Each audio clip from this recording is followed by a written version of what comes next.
ashes to ashes. Amen. We are gathered here today on this beautiful autumn morning to pay our last respects to Thomas Fairclough, Richard Mason, and Harold Walker. Tom, Dick, and Harry, as they were known to all of us. 3 stout fellows of our community who will be sorely missed. Tom, sadly, was blind, an affliction he bore with great fortitude, especially considering he was also deaf. His only power was that of speech and song, and we all recall his enormous voice joining lustily in our hymn singing. Of course, being blind and deaf, Tom never actually knew what hymn we were singing, which seemed appropriate, because we never knew what hymn he was singing either. In fact, if we had to be frank with each other, Tom didn't actually know any hymns. Thus, it is with deep gratitude we recall the day when Colonel Grant, using only a sense of touch through the medium of a clenched fist, actually broke through to Tom and got him to shut up. Needing guidance through the darkness of life, Tom was lucky to have a friend like Dick. Dick had perfect eyesight and would gladly lead Tom wherever he wanted to go.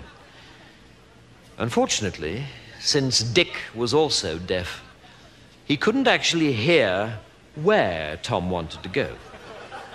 Yet, like Tom, Dick never complained about his afflictions, did he? Well, he couldn't. He was dumb. But blessed with the gift of vision, though stone deaf, he was a tremendous fan of Olivia Newton-John. Being such an idiosyncratic pair, deaf to the world about them, Tom and Dick were to have the permanent companionship of Harry. Harry could literally hear a pin drop, although, being blind and dumb, he could not see to pick it up or warn anyone else not to stand on it. And so, as individuals, they were sadly afflicted. But together, they were in possession of all of God's senses, weren't they? And it is together that we remember them. Together at their job, checking eggs at the battery farm. Dick would look for the cracks, Tom would complain to the foreman, and Harry would do the listening to Radio 1. Likewise, in the evening, when they had returned from work, they would all sit on the big red couch. Dick watching the television, Harry listening to the television, and Tom insisting that it was time to buy a television. Sadly, as we all know, 3 days ago, their peaceful lives were ended. Dick saw the combine harvester. Harry heard the combine harvester, but neither could cry out. Tom, who could have cried out, never had the faintest idea what hit him.